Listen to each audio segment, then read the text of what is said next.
chrétien, c'est qui? Un employé chrétien, c'est une personne qui travaille avec les mains des hommes, mais avec le cœur de Dieu. Vous allez voir des personnes, par exemple les chefs d'entreprise, vous allez voir par exemple les chrétiens, ils travaillent quelque part, mais ils n'ont pas le cœur de Dieu. Raison pour laquelle un employé chrétien, c'est une personne qui travaille avec les mains des hommes, mais avec le cœur de Dieu. Parce que quand tu travailles avec le cœur de Dieu, quand tu gères tes entreprises avec le cœur de Dieu, même le salaire que tu donneras à ton employé, amen, tu vas comprendre que cet employé en question, il est fidèle à moi, ça fait plusieurs années. Cet employé en question, son salaire que je lui donne là, ça ne mérite pas sa compétence. Tu travailles avec les mains des hommes, amen, mais tu travailles également avec le cœur de Dieu. Dis à ton voisin, dans ton église, dans ton entreprise, est-ce que tu travailles avec le cœur de Dieu? Acclame pour le roi des rois. Et vous allez voir plusieurs enfants de Dieu, ils se disent chrétiens. Ils sont même des patrons des autres chrétiens. Ils travaillent, oui c'est vrai. Ils travaillent dur. Ils mettent sur pied des stratégies, mais ils n'ont pas le cœur de Dieu. Nous sommes ensemble. Raison pour laquelle c'est facile pour lui d'insulter son employé. Raison pour laquelle c'est facile pour lui d'humilier son employé. Raison pour laquelle c'est facile pour lui de retenir le salaire de son employé. Dis à ton voisin, toi qui es un employé, est-ce que tu sais ton patron avec le cœur de Dieu? Qui comprend quelque chose? Est-ce que tu gères tes employés avec le cœur de Dieu? Parce que laissez-moi vous dire une chose, les patrons de nos jours sont méchants. Même les employés sont très méchants. C'est-à-dire, au lieu de faire croître l'entreprise, il fait plutôt tomber l'entreprise. Pourquoi? Parce qu'ils travaillent simplement pour un salaire. Mais il oublie que l'emploi, c'est-à-dire, il oublie que quand tu es un employé chrétien, même les employés chrétiens de nos jours font tomber les entreprises et les patrons. Tu le vois sciemment. Et ce n'est pas une bonne chose. Soit il vole son patron, il détourne l'argent, soit il gagne même, par exemple, le service. Et ça, c'est de la méchanceté. Dit Abbas prophète. Raison pour laquelle j'ai commencé en disant ceci. Un employé chrétien, c'est un représentant du royaume de Dieu dans son milieu professionnel. C'est un représentant de Dieu. Est-ce qu'un représentant de Dieu peut détruire l'entreprise de son patron? Est-ce qu'un représentant de Dieu peut détruire, par exemple, peut chasser la clientèle de son patron? Non. Parce qu'il n'a pas compris que quand il sort le matin, ce n'est pas d'abord pour le salaire. Quand il sort le matin, il représente d'abord le royaume de Dieu. Quand il sort le matin, c'est pour représenter Dieu, l'image de Dieu. Dit Abbas prophète. L'emploi c'est quoi? Un emploi c'est une responsabilité divine. Ça veut dire quoi? Quand Dieu te donne le travail, Dieu te responsabilise. Amen. Quand Dieu t'établit, tu es homme de Dieu. On ne t'établit pas homme de Dieu pour que tu sois dispersé, non. On t'établit homme de Dieu pour que tu sois responsable. Un emploi c'est quoi? Un emploi c'est une responsabilité divine donnée à l'homme par Dieu, donnée à l'homme par Dieu, pour produire, servir et gérer. Pour produire, servir et gérer. Et impacter la société tout en honorant Dieu. Impacter la société tout en honorant Dieu. Ça veut dire quoi? Quand tu travailles, est-ce que tu honores Dieu par ton travail? Honorer Dieu par son travail, ce n'est pas d'abord de tirer les offrandes, mais ça fait partie également. Qui comprend quelque chose? Quand tu travailles dans ton lieu de service, quand tu travailles pour ton patron, est-ce que tu honores Dieu? La Bible nous fait comprendre ceci. Un emploi, c'est une responsabilité divine. Et la Bible nous fait comprendre ceci. Ne faites pas de travail par une négligence. Est-ce que tu prends ton travail à la légère? C'est comme des gars, moi je disais aux hommes de Dieu ceci. Tu ne dois pas t'élever simplement pour aller prêcher. Tu parles. Tu dois te préparer. Tu dois écrire le message. Tu es en train de nourrir des vies. On ne travaille pas par négligence. Non. Qui comprend les choses. Donc toi qui es un enfant de Dieu, tu travailles pour ton patron avec négligence. Dieu n'aime pas ça. Ça veut dire même quand tu auras ta propre part, quand Dieu va te confier ces millions, tu vas utiliser ces millions avec négligence. On ne travaille pas dans une société par négligence. Quand je vais partir, mais comme je vais partir chez Gâteau, on ne fait pas ça. Dans le voisin, on ne fait pas ça. Quand tu travailles, tu ne travailles pas d'abord pour ton patron. Tu travailles d'abord pour Dieu. Tu n'as pas compris. Parce que le travail est d'abord spirituel avant d'être physique. La Bible nous fait comprendre à Colossiens 3, verset 23, tout ce que tu fais, tu dois le faire pour Dieu et non pour ton patron. Parce que si tu regardes le caractère de ton patron, tu vas seulement détruire l'entreprise. Tu vas peut-être voler l'argent et tu vas fuir. Et ce n'est pas ce que Dieu veut de toi. Le travail est d'abord spirituel. Qui comprend quelque chose? Tu as commencé le travail, l'emploi est d'abord spirituel. Et quand tu es dans une entreprise, tu ne travailles pas d'abord pour le salaire, mais tu travailles d'abord pour représenter l'image de Dieu. Raison pour laquelle plusieurs enfants de Dieu, ils ont eu le travail, après ils sont encore perdus. Parce qu'ils n'ont pas compris. Ils n'ont pas compris que là où Dieu les a placés, peut-être dans les finances, peut-être dans l'éducation, c'est pour représenter d'abord Dieu. Ils n'ont pas compris cela. Et tout ce qui est dans les textes, c'est 10 000 le mois. Tout ce qui est dans les textes, c'est le salaire de fin du mois. Non. Laisse-moi te dire une chose. Quand tu travailles bien par exemple dans l'éducation, tu peux m'inculquer à tes élèves de bonnes valeurs. Moi, je connais des élèves qui sont devenus des ministres, qui ont changé la vie de leurs professeurs. Et toi, par exemple, une personne qui est par exemple enseignant, il part simplement à l'école parce qu'il cherche ses gars au quartier, il cherche ses 10 000, c'est 5 000 le mois. Il va seulement arriver, il va écrire les choses au tableau, il écrit, mais il n'inculque pas des valeurs. Il n'implémente pas des bonnes cultures sur les enfants. À la fin du mois, il a son salaire. N'est-ce pas, son salaire a pu le manger, non? Il a pris sa retraite. C'est Dieu qui peut toucher au nom. Amen. Ses anciens élèves pour changer sa vie. Raison pour laquelle quand tu fais l'œuvre de Dieu, quand tu travailles pour quelqu'un, quand tu travailles quelque part, fais ça bien. Mets dans ton esprit que je suis en train de le faire pour Dieu. Même si ton patron est dur de caractère, même si ton patron est doux, c'est même quand il est marquant calme là que tu dois le faire attention. Qui comprend quelque chose? C'est même quand il t'aime alors, c'est quand il ne sait pas comment il peut expliquer ça. C'est quand il est même doux que tu ne dois même pas jouer avec son entreprise. Tu ne dois pas jouer avec sa structure. Tu ne dois pas jouer. Parce que comme tu agis là, c'est comme ça. Demain, Dieu va te donner ta part. Il y a les enfants de Dieu, Dieu les a donné des bonnes promesses. Mais Dieu les a testés à travailler pour les autres. Nous sommes ensemble. Dieu les a testés en leur donnant, c'est-à-dire des emplois. Mais ils ont joué avec. Ils ont passé le temps à détourner, à tromper, à mentir, à accompagner s'il avait la malhonnêteté. Raison pour laquelle Dieu ne peut pas te confier également d'autres personnes. L'un des signes qui prouve que tu sois un bon patron demain, c'est lorsque tu es d'abord un bon employé pour les autres. Est-ce que tu as un employé qui donne la paix à son patron? Parce qu'il y a des employés qui ne donnent pas la paix à les patrons, qui ne donnent pas la joie à les patrons. Et ça, ce n'est pas une bonne chose. Acclame pour le roi des rois. Pas le salaire, mais c'est la représentation de Dieu. C'est la représentation de Dieu.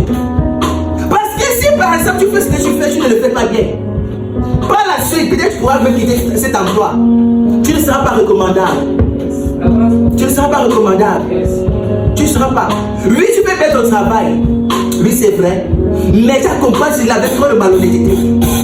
Trop de vol, trop de choses bizarres. Et je veux te faire comprendre une chose, c'est que l'emploi, c'est l'école du caractère. Tu n'as pas compris.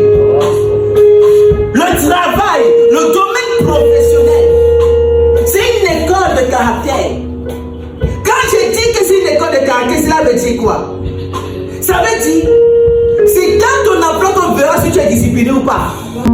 Tu peux cacher ton comportement à ta femme.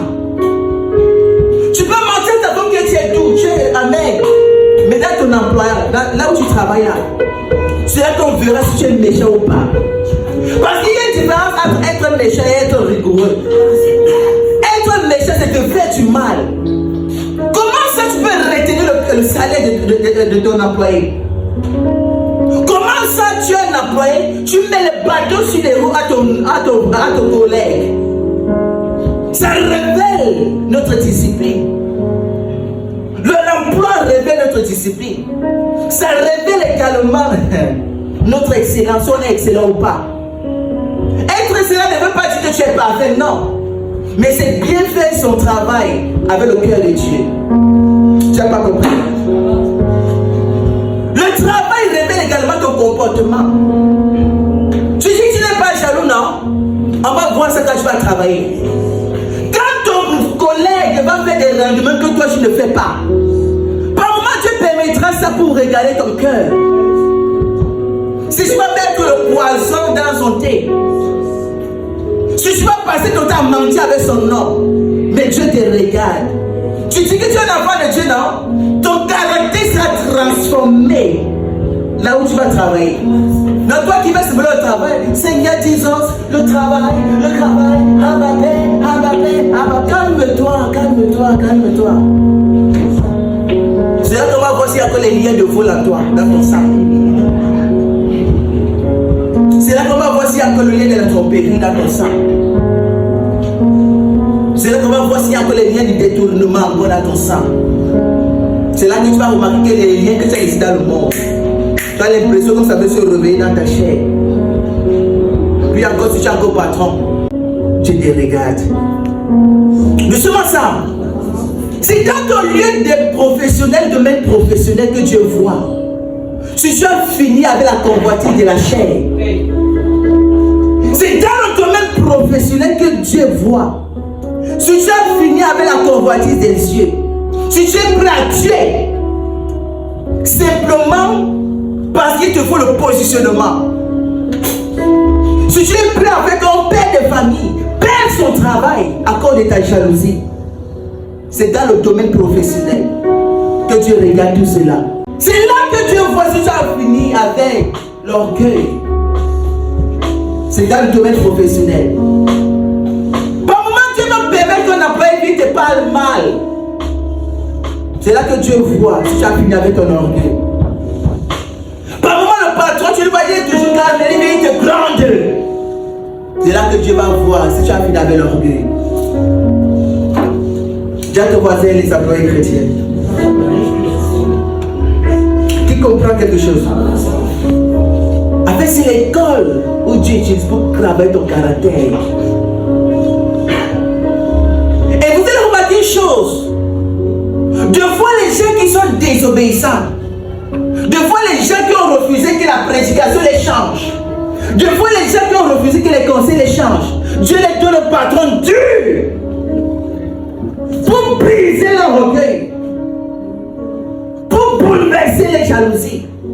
C'est-à-dire, pas moi, c'est-à-dire, avec ta partie, mais tu vas y apprendre avec elle.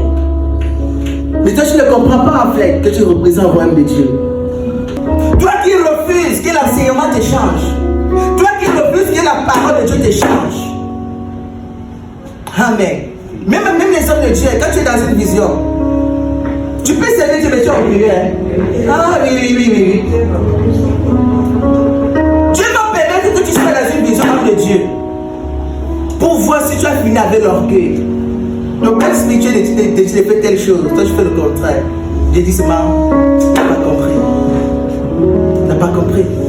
Quand tu refuses que l'enseignement te change, la méditation te change, Dieu va passer même par le travail pour te changer. Peut-être tu vas dire que non, je ne travaille pas. Dieu va passer par ta vision pour te briser.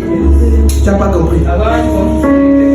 Dieu passera par ta vision pour te briser. Et tu vas remarquer que la même personne que tu crées, par exemple, le même patron que tu crées, il est méchant. Mais pour d'autres personnes, lui n'est pas méchant. Qui comprend quelque chose? Quand le même patron que toi tu dis, il est dur, il est ceci, il est cela. Mais tu vas remarquer que c'est toi ce qui dit que le tigre il est méchant, que le tigre il était dur. Non. Pourquoi avec les autres il est calme?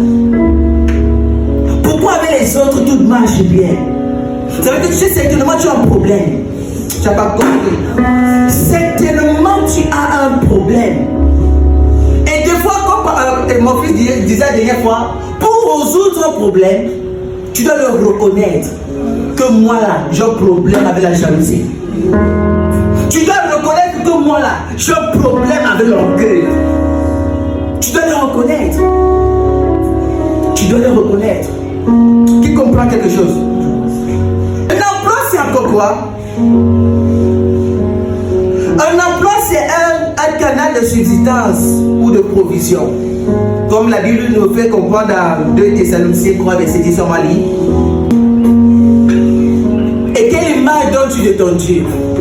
Parce que par la manière dont tu te présentes dans ton entreprise, dans le domaine professionnel, c'est ce que ton Dieu aime.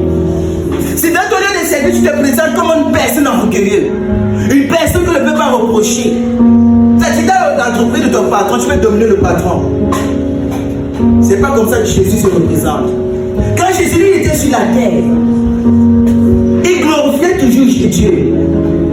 Il élevait toujours Dieu. Mais toi, tu as peur d'employer. Tu passes ton temps à murmurer contre le patron. Tu passes ton temps à dire des choses pas du tout bien contre lui. Dieu n'aime pas cela. Tu refuses même que les conseils te changent. Et tu dis que tu veux travailler. Dieu va te donner un collègue. Dieu va te donner un collègue. Il va te faire ça dur. Tout simplement pour briser un caractère à toi. Qui comprend quelque chose?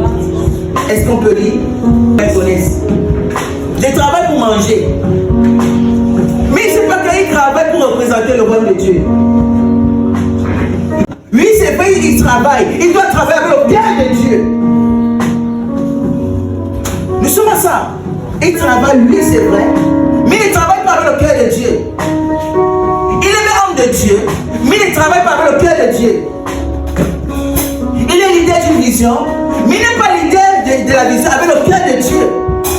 Ce n'est pas bon en fait.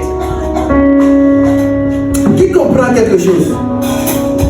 La Bible fait comprendre ici que le travail est un canal que Dieu utilise pour que la nourriture soit dans ta maison. Ça veut dire quoi? Si tu veux avoir la nourriture dans ta maison, ne prie pas. Tu n'as pas compris? Si tu veux avoir la nourriture dans ta maison, travaille. Tu n'as pas compris? La Bible fait comprendre ici que celui qui ne travaille pas, qui ne mange pas. Celui qui ne travaille pas, qui ne mange pas. Ça veut dire que dans le royaume de Dieu, pour manger, tu dois travailler. Pour manger, il ne faut pas prier, il faut travailler. Tu pries pour que Dieu te donne le travail et que Dieu préserve ce travail. Mais alors, Dieu te donne le travail pour que la nourriture soit dans ta maison. Une personne qui ne travaille pas ne doit pas avoir la nourriture dans sa maison. Et même si tu es à l'église, tu dois travailler à l'église.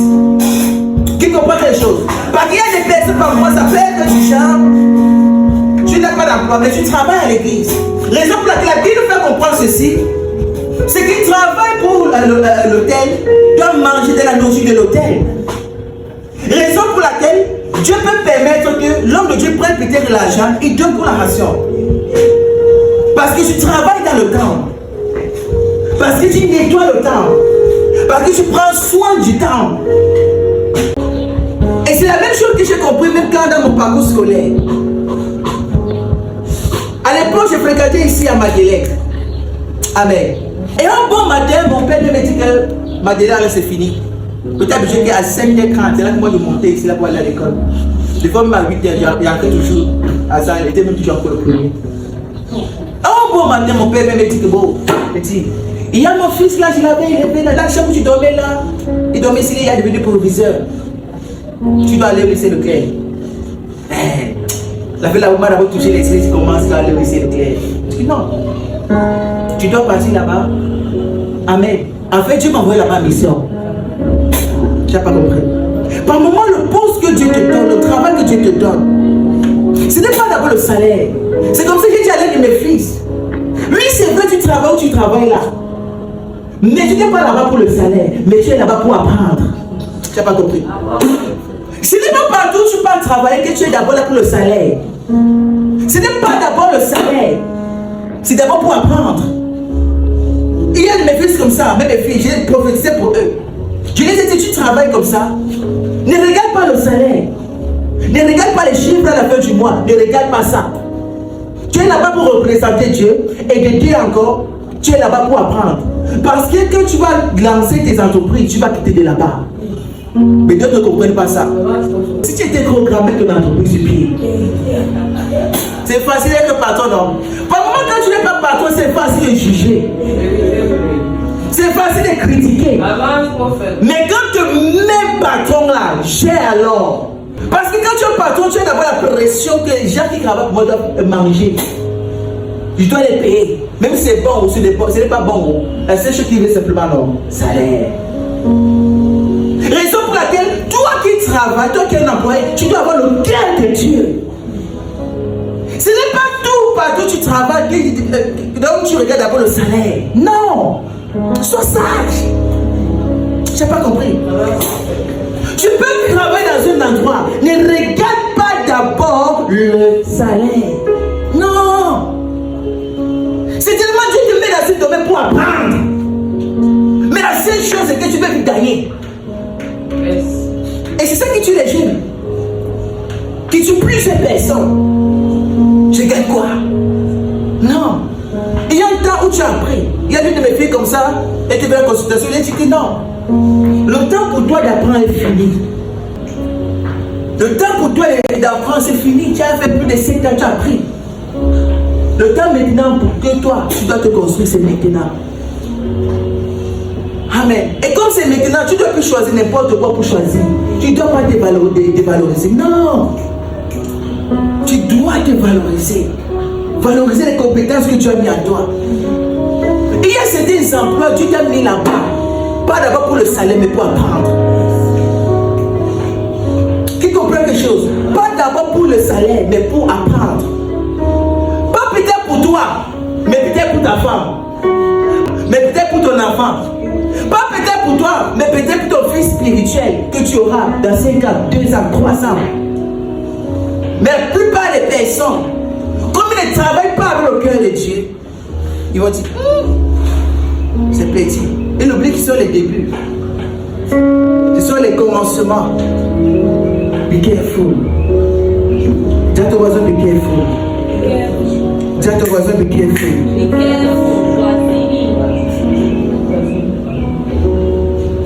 Amen. Les autres là que j'avais beaucoup aimé un peu, il y a l'un de mes fils là. Il a travaillé pour une société pendant 3 ans. Amen. On lui donnait simplement le taxi. Amen. Mais alors, quand il m'a dit que papa a véritablement, on va quand même m'intégrer là-bas, je ne vais pas t'intégrer, je suis prophète. J'ai prophétisé, tout s'est accompli. Mais je lui ai dit, c'est si tu es là-bas pour apprendre. Même quand les autres ont fait le travail, toi travaille. Tu dois toucher à tout, tu dois maîtriser tout. Ne regarde pas le salaire. Parce que demain, tu auras la même chose. C'est comme ça un jour, on cause au bureau. Il me dit que papa, je triche. C'est que je vois la faire là-bas. Même pour ma propre truc, pour mon propre truc, c'est pas la même chose. Mais les gens simplement c'est des choses. Il dit que tu as compris. Donc Dieu l'a mis dans un endroit pour qu'il voie comment ça se passe. Ce n'est pas d'abord pour le salaire. Non. Non. Il y a un âge d'apprentissage. Et également un âge pour développer. Qui comprend quelque chose? Acclame le roi et roi. Mireille. Tu dis non. Même si tu es quoi? Même si tu es grand, tu es là pour apprendre. Pour apprendre. Tu ne peux pas apprendre si tu es orgueilleux. Tu ne peux pas apprendre si tu n'es pas soumis. Même la personne ne te donnera jamais le meilleur de lui. Il va te cacher des choses. Parce que simplement par ton regard, tu le résistes. On montre des secrets à des fils. Ça veut dire quoi? Sois un fils pour ton patron. Tu n'as pas compris? Quand tu es un fils pour ton patron, tu ne regardes pas voir le salaire.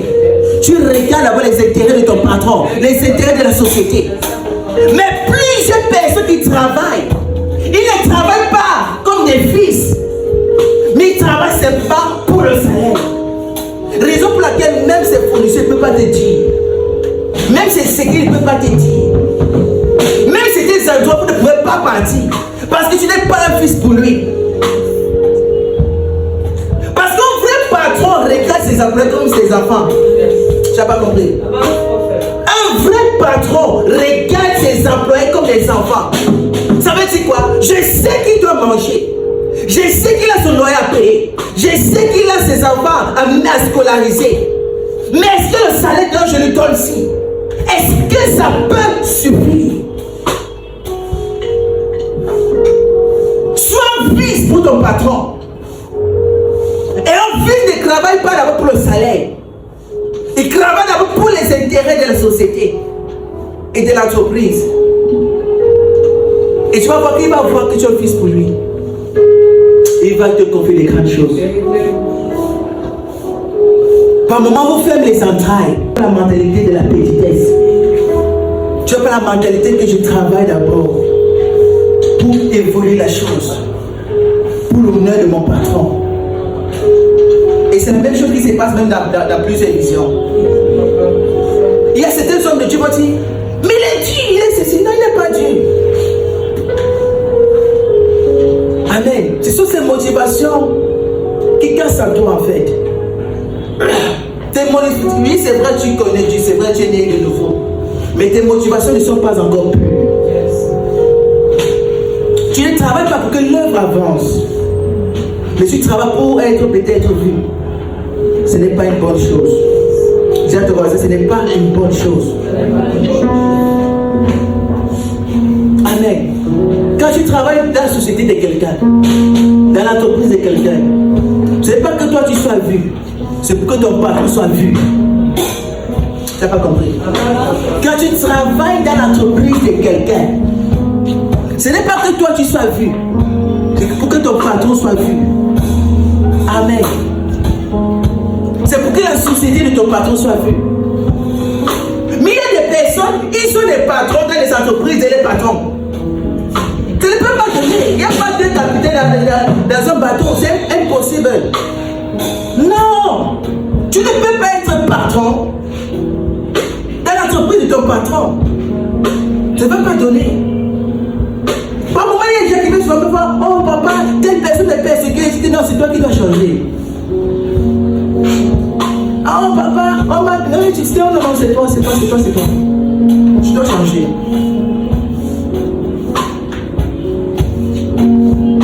Ça veut dire quoi? Un employé chrétien ne travaille pas simplement quand on le voit. Il travaille également même quand on ne le voit pas. C'est ça. Voilà. Il y a des personnes qui voient son patron. Il commence à laver le sol. Il commence à nettoyer les vies pour que le patron puisse voir que c'est lui qui travaille. Non. Ce n'est pas ça un employé chrétien. Un employé chrétien ne travaille pas pour qu'on voit qu'il a travaillé. Non. Il travaille même quand on ne le voit pas.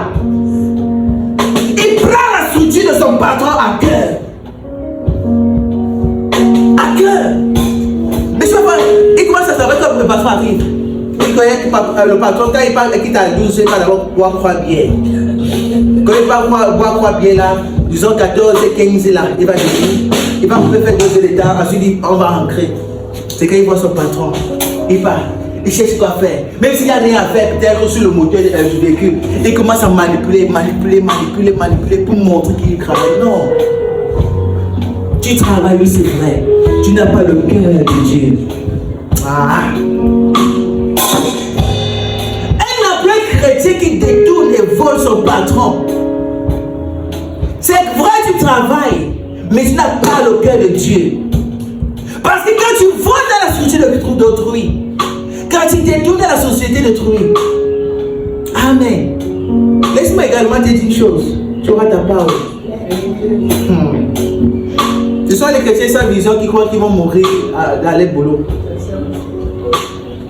Mais un enfant, chaque fille de cette vision, même si tu travailles quelque part, tu vas savoir que ce n'est pas ça ta finalité. Ta finalité, ce n'est pas ça. Amen. Un employé chrétien n'est pas paresseux. Et laissez-moi vous dire une chose, de nos jours, les enfants de Dieu sont paresseux. Les parents sont plus braves que eux. Et plusieurs personnes, plusieurs sociétés de nos jours, ils ont peur de donner le travail aux chrétiens. Parce qu'un d'abord, ils sont médiocres, Dieu paresseux. Ils ne prennent pas l'œuvre de Dieu.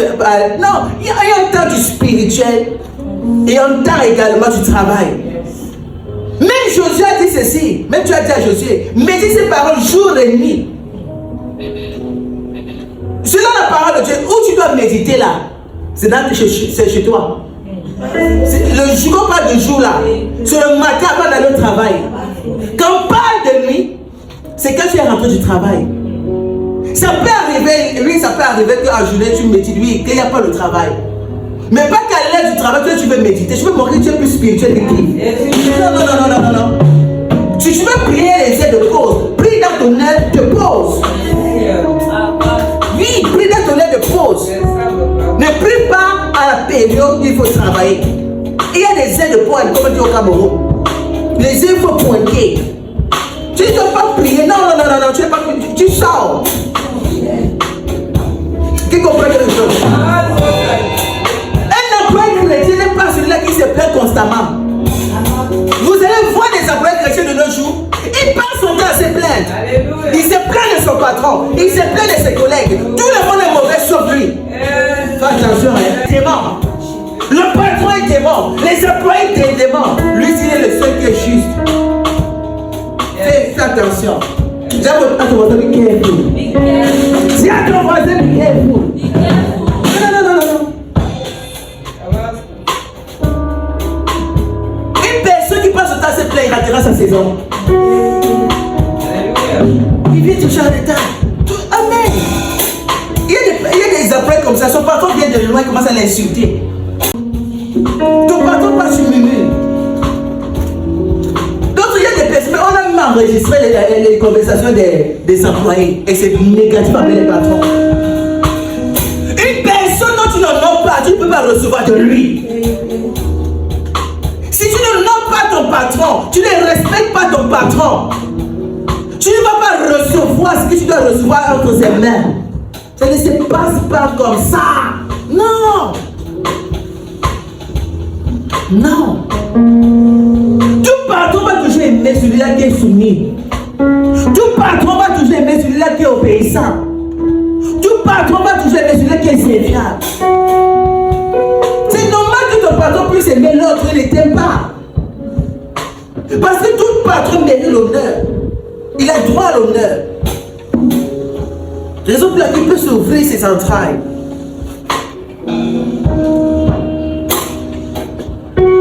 Amen. Un employé chrétien, c'est celui-là qui sait faire la différence. Amen.